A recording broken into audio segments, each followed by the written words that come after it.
नमस्कार दोस्तों, आप देखना शुरू कर चुके हो दबंग इंडिया न्यूज चैनल। हमारे चैनल में आपका बहुत बहुत स्वागत है।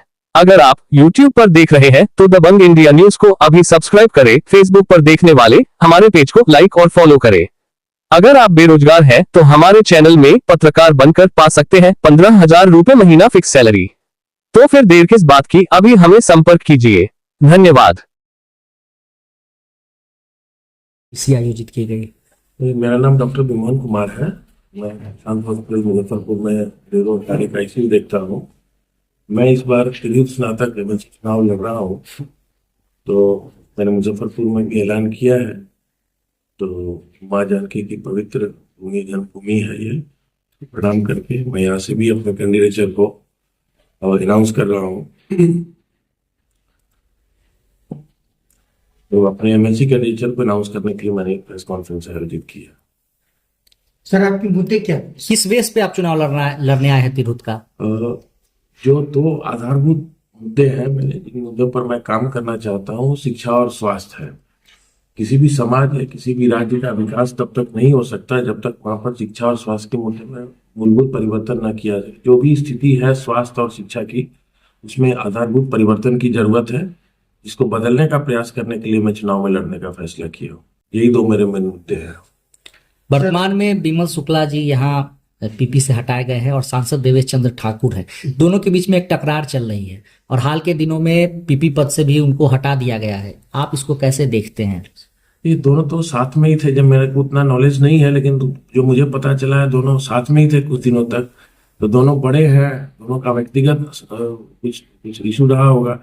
इससे ज्यादा मेरा बोलना सही नहीं होगा। मैं तो सबका आदर करता हूँ, सम्मान करता हूँ।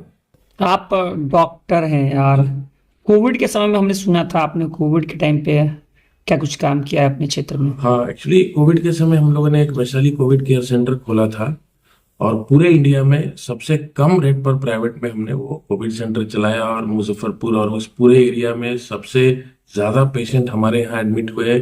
2-3 वेंटिलेटर से भी पेशेंट निकल करके गए। जो बोला जाता था कि जो कोविड के पेशेंट वेंटिलेटर पर जा रहे हैं वो नहीं बच रहे हैं, तो वैसे भी पेशेंट बच करके गए। 24 घंटा 2 महीने तक ऑलमोस्ट हम लोगों ने बिना सोए हुए ढंग से तरीके से बहुत मेहनत से काम किया और जो समाज से उसके बदले में आशीर्वाद मिला वो बहुत बड़ा एक पारितोषिक है मेरे लिए। तो कोविड का समय विकराल था और कुछ लोगों का टेस्ट था कि जब साल पर विपत्ति आती है तो कौन कौन लोग हैं जो आगे सीना ठोक करके खड़े होंगे और विपत्ति का सामना करेंगे। तो जो मेरी टीम थी वो खड़ी थी और उन्होंने 2 महीने तक पूरे डट करके इस समस्या से लड़ाई की और हम लोगों ने कोविड पर फाइनली विजय पाया। तो आप इंडिपेंडेंट आ रहे हैं या किसी पार्टी से भी आने की संभावना है? मैं इंडिपेंडेंट लड़ना चाहता हूँ, क्योंकि जो मुद्दे हैं वो अनबायस्ड तरीके से अगर उठाया जाए, उसके लिए जो प्रत्याशी है उसका किसी दल से जुड़ा होना सही नहीं है। क्योंकि अगर दल से बंदा जुड़ा होगा तो फिर सत्ता पक्ष से ढंग तरीके से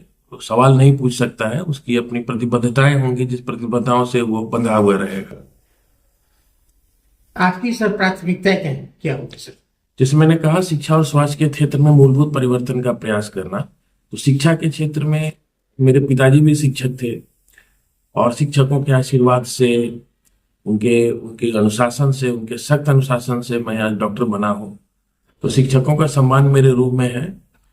शिक्षा, जो बिहार में शिक्षा की स्थिति है उसको मूलभूत परिवर्तन ला करके बिहार में जो क्वालिटी एजुकेशन है उसको कैसे प्रोवाइड किया जाए जन जन तक, उसका प्रयास करना है। और स्वास्थ्य के क्षेत्र में एक सिस्टम बनाने का मेरा जोर रहेगा कि प्राइमरी हेल्थ केयर सिस्टम, सदर हॉस्पिटल और मेडिकल कॉलेज में एक प्रॉपर रेफरल सिस्टम बनाया जा सके, जहाँ गरीब से गरीब मरीज की हेल्थ की जो अकाउंटेबिलिटी है वो होनी चाहिए कि अगर problem primary health care level पर नहीं सॉल्व हो रहा है तो डिस्ट्रिक्ट हॉस्पिटल में जाए, डिस्ट्रिक्ट पर नहीं सॉल्व हो रहा है तो मेडिकल कॉलेज में आए। और इसकी एक अकाउंटेबिलिटी होनी चाहिए और लोगों का विश्वास होना चाहिए कि हम अगर सरकारी तंत्र के थ्रू भी अपना इलाज कराएंगे तो मेरा सही इलाज होगा। दूसरे प्रत्याशी के बदले आपको क्यों चुने? 2 शब्दों में डिस्क्राइब कीजिए आप, और मतलब लोगों को बताइए कि क्यों आपको चुने, आपको क्यों बोला? बाकी लोगों का अपना एजेंडा है। मैं 2-3 बात जानता हूँ कि मैं तिरहुत का रहने वाला हूँ। मेरी जन्मभूमि, मेरी कर्मभूमि पिछले 15 साल से रही है। मेरे को जिसने भी रात के 3 बजे कॉल किया है, मेरे अपने प्रोफेशन में मैंने फोन उठाया है। 15 साल 20 साल से ये मेरा काम रहा है। मेरे दामन पर कोई दाग नहीं है, मैं सर उठाकर जिया हूँ।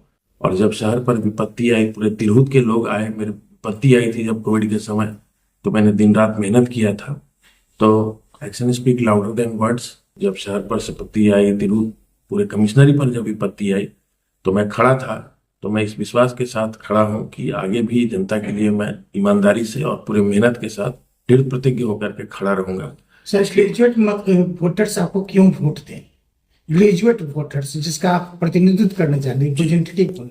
ग्रेजुएट वोटर्स के लिए देखिए 2-3 मुद्दे हैं जो मैंने सोच रखा है कि जो ग्रेजुएट है और ग्रेजुएट बनने की प्रक्रिया ही तो पहले गड़बड़ चल रही है। सेशन जो है 3 साल की बजाय 5 साल हो जा रहा है, तो वो चेंज होना बहुत जरूरी है। दूसरा, जो ग्रेजुएट हो गए और उनको नौकरी नहीं मिल रही है, उनको एक भत्ता मिलना चाहिए, जिसके लिए मैं पूरे जोर शोर से, अगर महिलाओं को भत्ता मिल सकता है, अगर वृद्धा पेंशन मिल सकता है, तो जो युवा जो अपनी फैमिली का कर्णधार है, उसके कंधे पर अपने फैमिली की जिम्मेदारियां हैं, उसको एक भत्ता मिलना चाहिए, बेरोजगारी भत्ता। तो उसके लिए मैं प्रयास करूंगा। तो वो एक डेफिनेट पॉइंट है मेरा। उसके अलावा शिक्षा और स्वास्थ्य वो मुद्दे हैं जिनसे हर व्यक्ति का सरोकार है, चाहे वो ग्रेजुएट हो ना हो, आम जनता हो, सबका सरोकार है।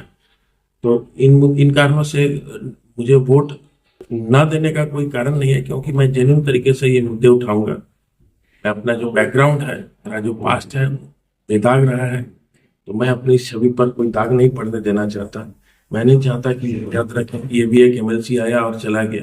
याद रखें कि एक एमएलसी के रूप में एक बंदे को चुना गया था, जिसने जो काम किया बाकी एमएलसी वैसा काम करे।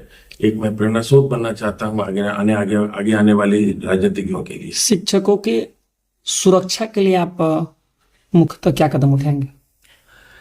शिक्षकों की सामाजिक सुरक्षा बहुत इंपॉर्टेंट है, और सिर्फ शिक्षकों के लिए ही नहीं, पुलिसकर्मियों के लिए भी, कि जो समाज को आगे बढ़ा रहे हैं, जिन पर समाज को आगे बढ़ाने का दायित्व है, उनके स्वास्थ्य की चिंता सरकार को करनी चाहिए। प्रॉपर इंश्योरेंस होना चाहिए, ताकि सिस्टम ऐसा रन कर सके कि अगर कोई शिक्षक अगर एडमिट हो तो बेस्ट से बेस्ट उसको केयर मिल सके, मेडिकल फैसिलिटी मिल सके, और उसको पैसे ना लगे।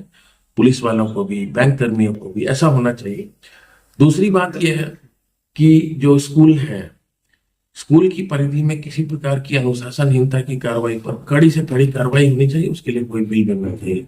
शिक्षक ही समाज का निर्माण करते हैं। शिक्षकों का सम्मान किए बिना कभी भी समाज का विकास नहीं हो सकता है। यूजीसी को लेकर जो नए नियम आए हैं, उसको कैसे देखते हैं आप?